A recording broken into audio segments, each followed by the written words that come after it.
I'm Wolf from Healing Wolf Coaching, here to dance with you across the plateau of recovery, where we can see the vista of the rivers below, the beautiful fields and the buffalo roaming. So let's start today's video with a deep breath and a slow exhale. So in through the nose, breathing in hope,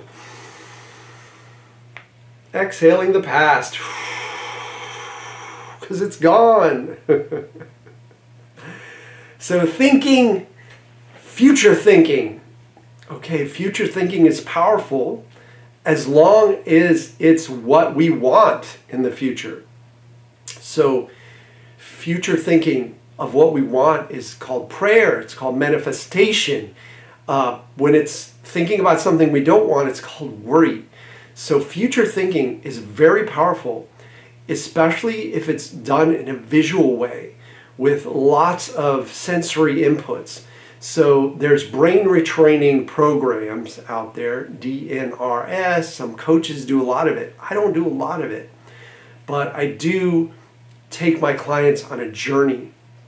And on the journey, I'll be doing some of this with them, setting those future visions, setting those intentions so that they're so vivid and real and potent that they go deep into unconscious and they lock in as a future trajectory, almost like a pilot with a flight plan locks in the coordinates, flying from Orlando to Seattle, locks in those coordinates. We're going to lock in that Seattle for you so you can enjoy a beautiful Seattle summer with mountains and rivers and tubing down the rivers and going out to watch whales and just a beautiful summer. So we're programming that in. And your future thinking, if you find yourself worrying, then allow the worry to come in, give it a little laugh, and shift to the future you want.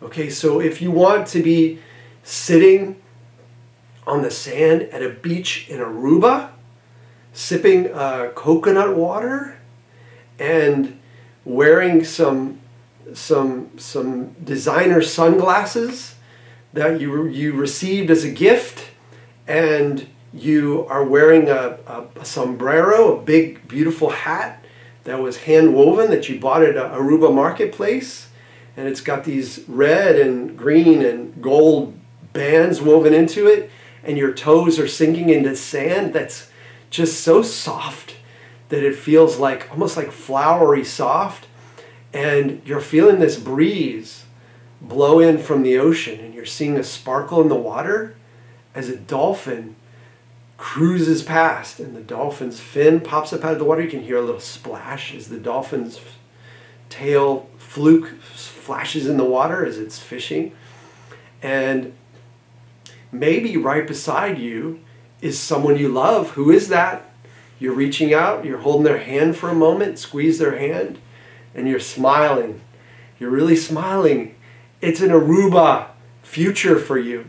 Some of my clients, the future they want is to be back at work, sitting at a desk, staring out a window, feeling purposeful, helping people, helping kids, being in a classroom, being in a church choir, singing beautiful chorus of voices, future vision, eating something amazing, going out to a restaurant. So when I was at the bottom of my journey, I was bedbound.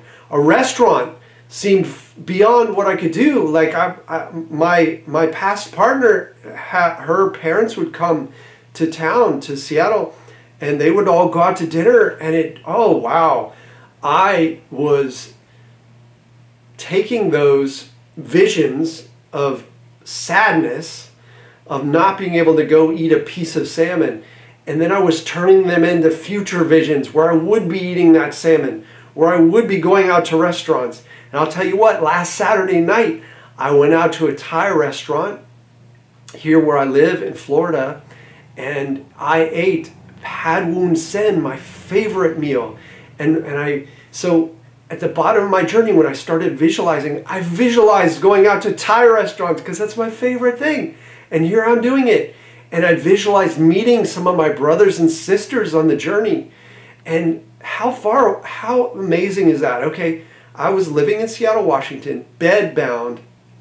I was in a group, met some brothers and sisters in the pain recovery group and neuroplastic group, positive mindset group. Visualization wasn't a part of the group, but it was something that I was playing with because I'd studied some DNRS and I saw some other coaches coaching it.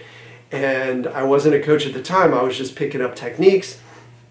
And so I lie down and I envision myself with all of my brothers and sisters on the journey, with Tom, with Jacob, with Annie, with Whitney, with Annie, with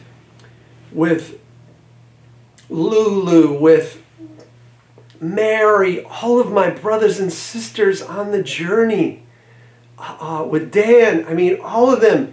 I visualize us in a group, in a restaurant, eating Thai food, beautiful Thai food, so flavorful, so good, and I felt what it would be like to hug them in the future, to hug them a long time. Big hug, long hug, so you get the oxytocin and the endorphins. Long hugs. I'm going to do a video about long hugs. How awkward. People usually don't want to do it, but people who know do. But it can be awkward sometimes if the other person is awkward. So if you're not and you're cool with it, then do it. So anyway, I had that vision. I formed that future vision with everybody, like a great banquet table, almost like a holiday event. And what happened? My unconscious mind locked it in, okay, that future vision. And guess what? That vision came true. Not with everybody, but with one of my sisters on the journey. One of my sisters, Annie, the mighty Annie, who danced her way to recovery from being bedbound. She's such an inspiration. I love her so much. And I got to have lunch with her in Massachusetts, of all places. I was living in Seattle, then moved to Florida, then moved to Massachusetts for a while, lived there for a tiny bit, and was able to meet her and at a restaurant, at a Thai restaurant, and eat pad woon sen. It was so delicious. We had a hug, we danced, we talked. It was wonderful. It was so wonderful. So that vision became a reality. And I'm here to tell you that that's how it works. You have the vision of what's coming for you, not worrying about the horrible things that could come, right? The despair, the catastrophizing. You turn that into a vision of the future. Even if you feel like you have to force the vision, you have to force yourself to taste the salty, savory, shrimpy, noodly texture of the pad woon sen with the carrots in there and the cabbage in there and the egg cooked in there, all of that. You have to get your mouth to feel it. You have to get your chest to feel the hug. You have to really kind of nurse your mind, move your mind forward, give it a little nudge, a peaceful nudge. Imagine it, how it would feel to hug somebody you haven't seen in ages, because of a neuroplastic condition that has nothing to do with your body. It's emotionally based, it's psychological, it's unconscious mind giving you protective sensations. So form a future vision. If you have any questions about this, join me next Sunday, August 24th, 2025 at 8 p.m. for a free Q&A on Zoom. And you go to my website right now, healingwolfcoaching.com, sign up for my mailing list, and I'll send you the Zoom link. That way you won't have to send me multiple emails, and I won't have to get back to a bunch of people as I have in the past. I'm trying to streamline it, make it easy. I have a very simple coaching operation at this point. I'm getting a lot of inquiries. I don't have enough time to do consults with everybody, so I'm pretty limited there on my free consult. So I'm having a free Q&A. So come.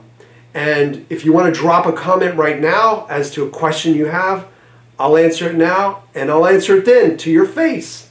So Also, please subscribe to this channel, give me a thumbs up, and I will see you in the next video. So keep moving forward. Tell me about your future vision. Where are you going to be? What are you going to be doing? Make sure it's vivid, full of sensory input, doing something that you love. I love you. I know you can do this. Keep moving forward.